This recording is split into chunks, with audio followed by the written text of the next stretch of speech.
तकरीबन 3.5-4 घंटे देरी से आने के लिए माफी चाहता हूं। मेरा कोई कसूर नहीं है। मैं झारखंड में था चुनाव प्रचार में और वहां से भाग दौड़ करके दिल्ली पहुंचा और दिल्ली से कोई फ्लाइट नहीं मिल रही थी तो पार्टी ने चार्टर्ड प्लेन भेजा। लेकिन ये जो सरकार है ये हर रास्ते में रोड़ा अटकाती है। तो 1.5 घंटे तो यार हेली उस पे रनवे पर खड़ी रही हमारा जो चार्टर्ड प्लेन था। फिर टेक ऑफ किया तो बड़ी मशक्कतों से आपके बीच में पहुंचा हूं। देर से आया हूं, इसके लिए माफी चाहता हूं। श्री रामपुर की ये तारीखी सरजमीन, ऐतिहासिक सरजमीन, मैं इस शहर को जैन सासाने साहब की वजह से जानता रहा। राजनीति के गलियारों में महाराष्ट्र से लेकर के दिल्ली तक उनका जो सम्मान है वो अपने आप में अनूठा है और मुझे खुशी है कि उनके सुपुत्र पिता की विरासत को बहुत अच्छे से आगे बढ़ा रहे हैं। मैं उनको बधाई दूंगा। हेमंत ओगले साहब हमारे भाई हैं। यूथ कांग्रेस में संघर्ष करते हुए मैंने इनको देखा है। मैं पहली बार आपके बीच में आया हूं। बड़ी तादाद में आप यहां पिछले कई घंटों से इकट्ठा हैं। थोड़ी देर आपसे बातचीत करूंगा। मेरा सौभाग्य है, मेरी खुशनसीबी है कि मैं आपका खासदार हूं।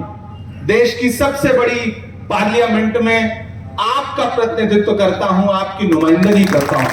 ये मेरा सौभाग्य है, ये मेरी खुशनसीबी है। मैं तुम्हें अपने उसूलों की कसम देता हूं। मैं तुम्हें अपने उसूलों की कसम देता हूं। मुझको मजहब के तराजू में न तौला जाए। मैंने इंसान ही रहने की कसम खाई है। मुझको हिंदू या मुसलमान न समझा जाए। श्री रामपुर वालों, आने वाली 20 तारीख को आपको अपने घरों से बाहर निकलना है और न सिर्फ श्री रामपुर के भविष्य का फैसला करना है बल्कि महाराष्ट्र के भविष्य का फैसला करना है। एक तरफ महाविकास अघाड़ी की वो सरकार खड़ी है जिसका 1.5 साल का तकरीबन 2 साल का कार्यकाल आपने देखा है। जब पूरी दुनिया में कोरोना था, जब लोग ऑक्सीजन के लिए तरस रहे थे, जब दवाइयों के लिए तरस रहे थे, ऐसे वक्त में भी उद्धव ठाकरे जी के नेतृत्व में महाविकास अघाड़ी की सरकार एक एक इंसान की सेवा करने का काम कर रही थी, उनकी खिदमत करने का काम कर रही थी, दवाइयां पहुंचा रही थी, इलाज पहुंचा रही थी। और एक तरफ वो महायुति खड़ी है जो उस कोरोना के दौरान भी महाराष्ट्र में किस तरह से लोकतंत्र को लूटा जा सके इसकी साजिशें करने में लगी थी। एक चलती हुई सरकार को लूट करके जो सरकार महाराष्ट्र में बनाई गई उसकी बुनियाद धोखेबाजी पर टिकी हुई। यह चुनाव इस बात का चुनाव है कि दिल्ली में बैठा हुआ हाकिम यह सोचता है कि महाराष्ट्र को रिमोट कंट्रोल से चलाएगा, लेकिन यह महाराष्ट्र की धरती है। यह वीर शिवाजी महाराज और बाबा साहब अंबेडकर की धरती है। यह दिल्ली के किसी हाकिम के आगे झुकने वाली धरती नहीं है। यह आंदोलन की भूमि है। यह जवाब देना जानती है। एक तरफ उनके नारे क्या हैं? बटोगे, कटोगे, मंगलसूत्र छीन लेंगे, भैंस खोल ले जाएंगे, उल्टा लटका देंगे, ढहा देंगे। और एक तरफ हमारे नारे क्या हैं? आइए नफरत के बाजार में मोहब्बत की दुकान खोलते हैं। एक तरफ नफरत खड़ी है, एक तरफ मोहब्बत खड़ी है। अब आपको तय करना है कि आप कहां हैं। हेमंत को कांग्रेस पार्टी ने अपना नुमाइंदा बना के, अपना प्रतिनिधि बना के, अपना प्रत्याशी बना करके आपके बीच में भेजा और हम जानते हैं, हमने हेमंत का संघर्ष देखा है। हमने हेमंत के वो दिन भी देखे हैं जब पिछली बार इनका टिकट कटा तो कोई और युवा होता तो हो सकता है कोई दूसरा रास्ता पकड़ लेता, लेकिन इन्होंने कहा कि नहीं, मैं कांग्रेस पार्टी का वफादार सिपाही हूं। एक बार नहीं 10 बार टिकट कर दे लेकिन पार्टी का दामन नहीं छोड़ूंगा।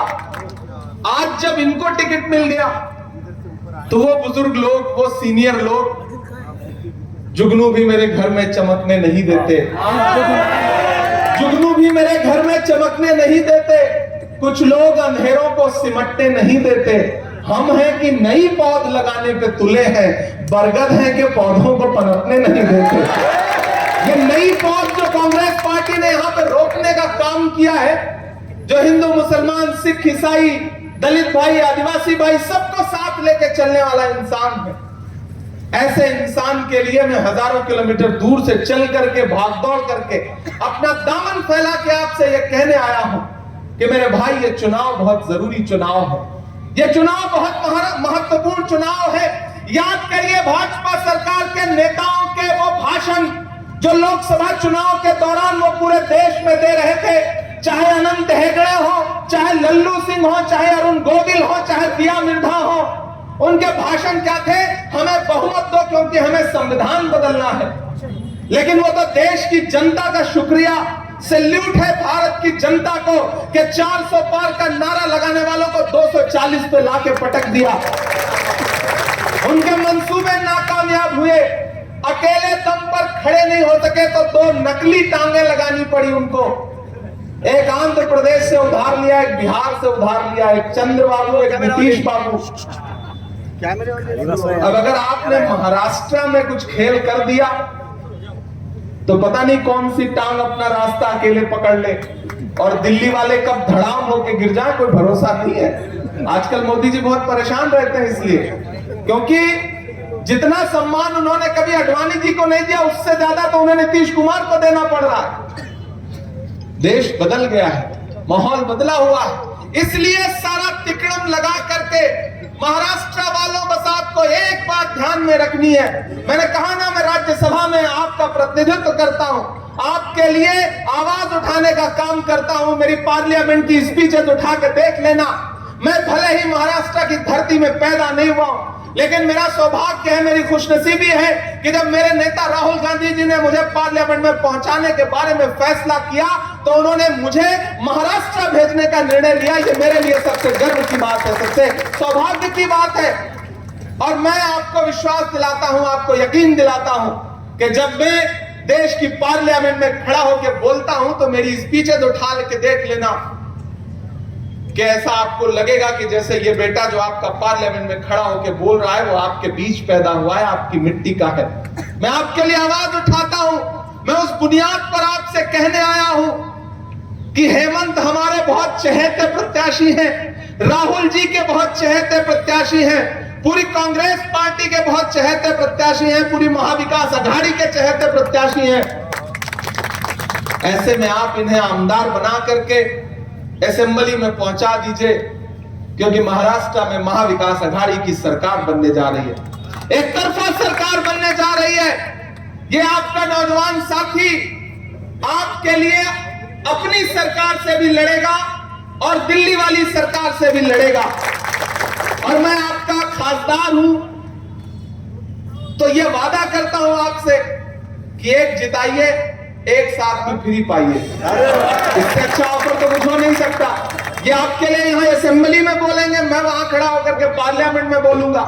जब भी श्री रामपुर के डेवलपमेंट के लिए इनकी निधि कम पड़ जाएगी, मैं इनके पास अपना एक ब्लैंक लेटर पैड इनके पास रख दूंगा कि जो लेना हो श्री रामपुर के लिए ले लेना।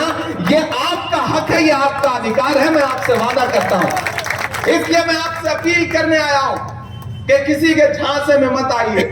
लोगों के पास घड़ी हो सकती है लेकिन उनका समय खराब है, तो किसी झांसे में मत आइए। हमारे पास हाथ का पंजा है, उस पंजे में मशाल है और फिर जब तुतारी बजेगी तो कोई भी गद्दार आसपास नजर नहीं आएगा। ये सोच करके इस चुनाव को लड़िए कि ये बहुत जरूरी चुनाव है। महान बादशाह सिकंदर ने यूनान जीता। यूनान जीतने के बाद वो जीत का जश्न मनाने के लिए शहर की सड़कों पर निकला। बड़ी गंभीरता से सुनिएगा मेरी बात, देर से आया हूं लेकिन बात ही अच्छी करूंगा। जब वो जीत का जश्न मनाने के लिए यूनान की सड़कों पर निकला तो उसने देखा कि पूरा शहर जश्न मना रहा है, लेकिन एक फकीर सड़क के किनारे चादर तान के बेपरवाह सो रहा है। सिकंदर को गुस्सा आया, सिकंदर अपने घोड़े से उतर के उस सोते हुए फकीर के पास गया और उसे देख करके गुस्से में उसे जोर की एक लात मारी और लात मार के कहा, क्यों रे फकीर, मैंने शहर जीत लिया है, लोग जश्न मना रहे हैं और तू सो रहा है। उस फकीर ने उम्मीदी आंखों से सिकंदर की तरफ देखा और देख करके कहा कि शहर फतेह करना बादशाहों का काम है लेकिन लात मारना गधे का काम है।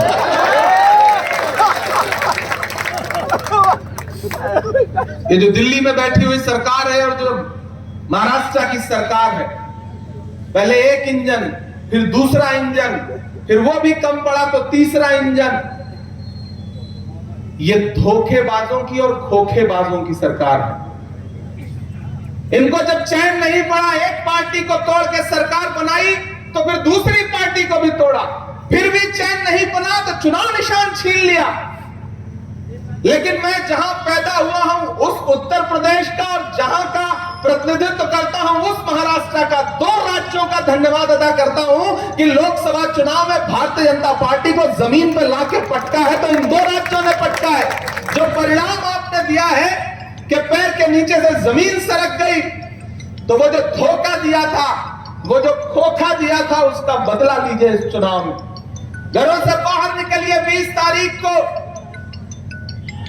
हो सकता है हमारे कुछ अपने लोग ऐसे भी हों जिनकी पुरानी निस्बत रही हो, पुराना जुड़ाव रहा हो, लेकिन ये चुनाव एक आमदार का चुनाव है ही नहीं। अगर आपको लगता है कि 20 तारीख को आपका वोट सिर्फ एक आमदार चुनने के लिए देना है तो आप गलतफहमी के शिकार, फिर आप बहुत छोटा सोच रहे हैं। आपका चुनाव सिर्फ एक आमदार का नहीं है, आपका चुनाव भारत के संविधान को बचाने का चुनाव है। और ईवीएम में मैंने सुना है इनका 2 नंबर पे बटन है, 2 नंबर पे है ना, तो 2 नंबर का बटन दबाइए, जितने 2 नंबर ही लोग घूम रहे हैं उनको बाहर भगाइए। हेमंत गोखले आपके अपने हैं, आपके बेटे हैं, और मैं इनकी शराफत और सादगी की जमानत मैं लेता हूं। मैंने दिल्ली में देखा है, और मैं खास तौर से अपने समाज के लोगों से भी कहना चाहता हूं कि मैंने दिल्ली में हेमंत को इस देश के मुद्दों पर, दिल्ली की सड़कों पर, जंतर मंतर पर लड़ते हुए देखा है।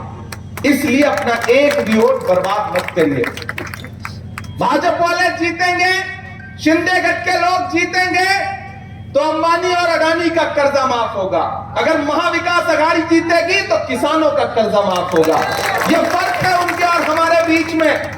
और वो जो आए आपके बीच में कांग्रेस पे तनकीद करें, कांग्रेस की आलोचना करें और ये कहें कि बताओ कांग्रेस वालों क्या किया है, तो उनको मेरी भाषा में जवाब देना। मैं एक दिन पार्लियामेंट में बैठा था, सामने प्रधानमंत्री जी भाषण दे रहे थे, बोले बताओ कांग्रेस वालों 70 साल में क्या दिया। मैं इधर से खड़ा हुआ, मैंने सोचा बताना शुरू करूं, तब तक खड़गे जी बैठे थे, बोले इमरान मत बताओ, जो बताओगे ये उसको भी बेच देंगे, इनका काम सिर्फ बेचने का, इन्हें मत बताओ। कुछ और नहीं किया इस सरकार ने, कुछ भी नहीं किया। महाराष्ट्र की महायुति की सरकार भारत की सबसे भ्रष्ट सरकार है, उसको उखाड़ फेंकने का समय आया है। जो धोखा किया है उन्होंने जमहूरियत के साथ, लोकतंत्र के साथ, उसका बदला लीजिए इस चुनाव में, और उन्हें एहसास दिलाइए कि आप महाराष्ट्र की योजनाओं को जो गुजरात लेके जा रहे हैं, महाराष्ट्र की जनता इस बात के लिए भाजपा को माफ नहीं करेगी। नागपुर में एयरबस का एक प्रोजेक्ट लगना था, उठा के ले गए उसको गुजरात। फॉक्सकॉन की फैक्ट्री लगनी थी महाराष्ट्र में, उठा के ले गए उसको गुजरात। महाराष्ट्र को गुजरात से और दिल्ली से रिमोट के जरिए चलाना चाहते हैं, तो कम से कम महाराष्ट्र के आंदोलन की भूमि ये तो नहीं बर्दाश्त कर सकती। इसलिए अब तक जहां भी जुड़े रहे हो, जिससे भी निस्बत रखी रही हो, बस एक बात ध्यान में रखो कि महाराष्ट्र अगर भाजपा हारती है तो दिल्ली में जो उसकी तानाशाही है वो तानाशाही कमजोर पड़ेगी। इसलिए इस चुनाव में इधर उधर एक भी वोट बर्बाद करने से कोई फायदा नहीं है। कहीं भी अगर एक वोट इधर से उधर देते हैं तो सीधा फायदा महायुति को मिलेगा। तो वोट बर्बाद नहीं करना, और इन सबके झूठ में भी मत आना। ये जो महायुति और ये अपक्ष और ये सपक्ष जितने भी सारे लोग हैं, किसी के झूठ के चक्कर में मत आना। वो एक बार शिंदे गट के मिनिस्टर साहब गए गांव में, मिनिस्टर साहब ने गांव के लोगों को इकट्ठा किया। गांव वाले आपकी तरह भोले भाले लोग थे, श्रीरामपुर की तरह। बोले बताओ गांव वालों तुम्हारी क्या समस्याएं हैं, मैं तुम्हारी समस्याएं समाप्त करना चाहता हूं, 2 समस्या बताओ कोई। गांव वाले सीधे थे, बोले साहब हमारी पहली समस्या है गांव में हॉस्पिटल नहीं है। तो उन्होंने अपना मोबाइल निकाला, पता नहीं कहां फोन लगाया और लगे डांटने अधिकारी को कि इस गांव में हॉस्पिटल नहीं है, मैं यहां आया हुआ हूं, लोग शिकायत कर रहे हैं, कल तक मुझे यहां एक टेम्परेरी हॉस्पिटल बना के देना है। और फिर फोन रखा और रख के बोले देखो मैंने आपकी पहली समस्या खत्म कर दी, दूसरी बताओ। गांव वालों ने कहा साहब यहाँ मोबाइल का कोई नेटवर्क नहीं है, ये दूसरी समस्या है। तो ऐसा सलीके का झूठ बोलते हैं ना कि आदमी धोखे में आ जाता है। तो किसी धोखे में मत आइए। ये वही लोग हैं ना जिन्होंने 2014 में नारा दिया था बहुत हुई महंगाई की मार, अब की बार मोदी सरकार, याद है ना? और फिर उसका अंजाम क्या हुआ? जो पेट्रोल डीजल 58 रुपए लीटर था वो 100 रुपए के पास पहुंच गया। वो गैस सिलेंडर जो 400 का था वो 1000 के पास पहुंच गया। मैंने तो एक दिन पार्लियामेंट में खड़ा होकर कहा मैंने कि भाजपा वालों आप महंगाई मिटाने की बात करते थे, अरे आप शर्म करिए, आप तो वो लोग हैं कि जिन्होंने फिल्में टैक्स फ्री की और कफन पर जीएसटी लगाई, कफन पर टैक्स लिया। आपको शर्म आनी चाहिए। ये नारे लगाते थे बेटी बचाओ बेटी पढ़ाओ, याद है ना? और फिर उस नारे का क्या हुआ कि हाथरस में जब एक दलित बिटिया का बलात्कार हुआ तो रात के 2 बजे उसकी लाश जला दी गई, इसलिए ताकि सबूत मिटाया जा सके। जब जंतर मंतर पर ओलंपिक पदक लाने वाली बेटियां अपना अधिकार मांगने के लिए, इंसाफ मांगने के लिए बैठी तो दिल्ली पुलिस ने उनको किस तरह घसीटा ये पूरे देश ने देखा। प्रधानमंत्री बेटी बचाओ बेटी पढ़ाओ का नारा लगाते रहे और लाल किले की प्राचीर पर खड़े होकर के 15 अगस्त को महिला सशक्तिकरण पे भाषण देते रहे और उनके भाषण के 2 घंटे बाद गुजरात में बिल्किस के बलात्कारी जो सजा काट रहे थे न सिर्फ रिहा किए गए बल्कि उनको भाजपा के लोगों ने माला पहनाई। आपने बदलापुर देखा है, आपने पुणे देखा है, गैंगरेप देखा है, आपने महाराष्ट्र की कानून व्यवस्था की बर्बादी देखी है। इसलिए आपसे अपील करता हूं कि इस चुनाव में महाविकास अघाड़ी का साथ दीजिए। हमारे लोकप्रिय उम्मीदवार, हमारे कैंडिडेट हेमंत, इधर आइए आप। मैं इस अपने भाई के लिए, उम्र में शायद इनसे छोटा हूं मैं, हाँ मतलब छोटा बताना भी पड़ता है ना, नहीं लोग समझेंगे कि बुजुर्ग आदमी आया हुआ है। मैं इनसे छोटा हूं उम्र में, लेकिन मैं आपका अपना हूं, आपसे ये अपील करने आया हूं।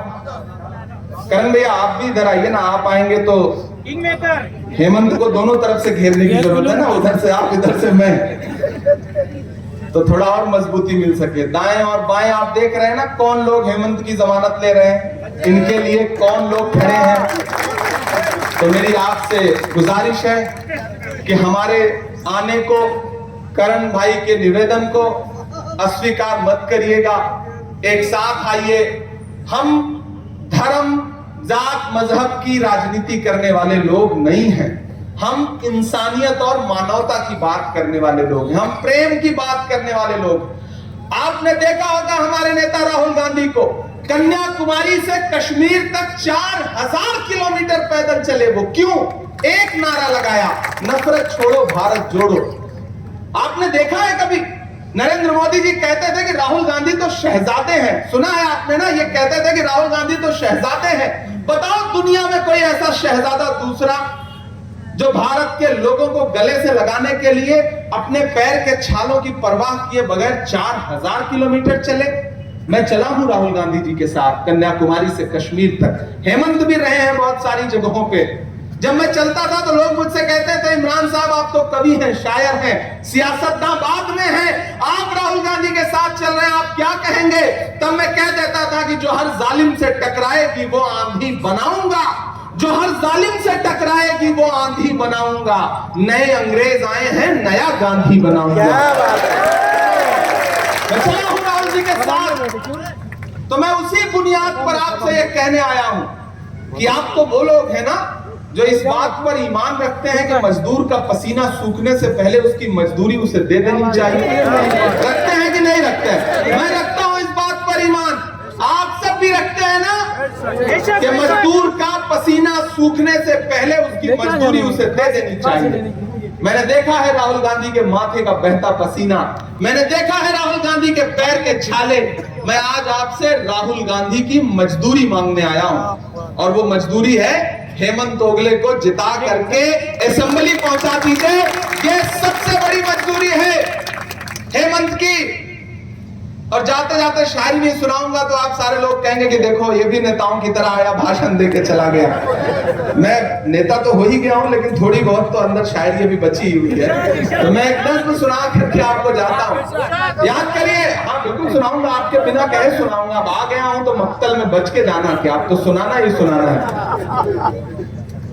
उनका नारा आजकल मैं जब भी पार्लियामेंट में बैठता हूं ना, तो हमसे बड़ा झेपे झेपे रहते हैं। मैं उनको उनकी बातें याद दिलाता हूं, उनसे कहता हूं कि 2013 में आपने कहा था ना, भाइयों बहनों देश के खजाने की चाबी मुझे सौंप दो, मैं देश नहीं लुटने दूंगा, मैं चौकीदारी करूंगा। अब मैं उनसे पूछता हूं पार्लियामेंट में भी खड़ा होकर के और देश की हर जगह कि कहां सोया है चौकीदार। आप थक तो नहीं गए? नहीं थके हैं ना? ये श्रीरामपुर के लोग हैं, मुझे पता है कि इतनी जल्दी थकने वाले लोग नहीं है, बड़े हिम्मत वाले जिंदा दिल लोग हैं। मुझे लगना चाहिए, मुझे इसके बाद आगे 3 सभाओं में जाना है, तो मैं चाहता हूं कि बड़ा भाग दौड़ करके बिना सोए हुए लगातार सफर करके, पिछले 5 दिन से मैं झारखंड में था, अब लगातार महाराष्ट्र रहना है, दिन में 5-5, 6-6, 7-7 सभाएं करनी है। तो आप सब की दुआ, आप सबकी ताकत, आप सबकी तालियां हमें हिम्मत देती हैं, हमें साहस देती हैं। इलेक्शन सिर्फ भाषण से नहीं लड़ा जाता, इलेक्शन हौसले से लड़ा जाता है। जंग में कागजी अफराद से क्या होता है, हौसला लड़ता है तादाद से क्या होता है। कहां सोया है चौकीदार, कहां सोया है चौकीदार। विजय माल्या नाक के नीचे से हो गया फरार। कहां सोया है चौकीदार, कहां सोया है चौकीदार। गैस सिलेंडर की कीमत भी 1000 के पार। कहां सोया है चौकीदार, कहां सोया है चौकीदार। के चाय का नाम लेते हैं, समझदार लोग हैं, ये पहुंच जाते हैं इनको जहां पहुंचना होता है। लेकिन मैं जो कहने जा रहा हूं सुनिएगा कि चाय बेचने वाला पूरा भारत बेच रहा है। बेच रहा है कि नहीं बेच रहा है? बेच रहा है कि नहीं बेच रहा है? कि चाय बेचने वाला पूरा भारत बेच रहा है। इसी काम में हासिल उसे महारत बेच रहा है।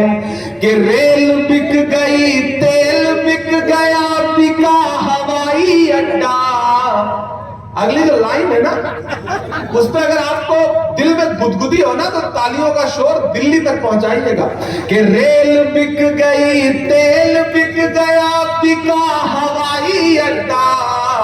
सब कुछ बिकता देख के खुश हैं अपने जेपी नड्डा। कि जनता महंगाई की मारी, जनता महंगाई की मारी करती हाहाकार। कहां सोया है चौकीदार, कहां सोया है चौकीदार। मैंने बड़ी मजबूती से इस भाई का हाथ पकड़ा है। मेरे आने को मायूस मत करिएगा, निराश मत करिएगा। मैं बहुत दूर से आया हूं, पहली बार आया हूं, लेकिन आखिरी बार नहीं आया हूं। बार बार आता रहूंगा, लेकिन मैं अगली बार जब आऊं तो फख्र से सर ऊंचा करके आऊं, मुझे सर झुका के आना ना पड़े। इसलिए मैं आपसे अपील करने आया कि जो लोग कहीं नाराज भी हो, आपकी जिम्मेदारी बनती है। यह चुनाव सिर्फ हेमंत ओगले का चुनाव नहीं है। आज से इस चुनाव को राहुल गांधी बन के लड़ो, उद्धव साहब ठाकरे बन के लड़ो, शरद पवार साहब बन के लड़ो, क्योंकि यह चुनाव भारत के संविधान को बचाने का चुनाव है, बहुत जरूरी चुनाव है। इस चुनाव को जयंत सासाना साहब बन के लड़ो, उनकी याद दिलाओ। मैं आखिर में बस इतना कह रहा हूं कि 23 तारीख को जब रिजल्ट आएगा ना, तो मेरी नजरें श्री रामपुर में रहेंगी, और मैं एक बार फिर आपका शुक्रिया अदा करने के लिए इसी चौक पर फिर आऊंगा। आप आमदार बना करके इस भाई को भेज दीजिए, आमदार जिताइए, खासदार साहब से फ्री पाइए, इससे अच्छा ऑफर कुछ नहीं हो सकता। बहुत शुक्रिया। अगली सभा के लिए जाना है, एक बार उठाइए हाथ, मुझे यकीन दिलाइए, एक हाथ उठाइए। वहां जो लोग खड़े हैं मुझे उतना भी हाथ उठा हुआ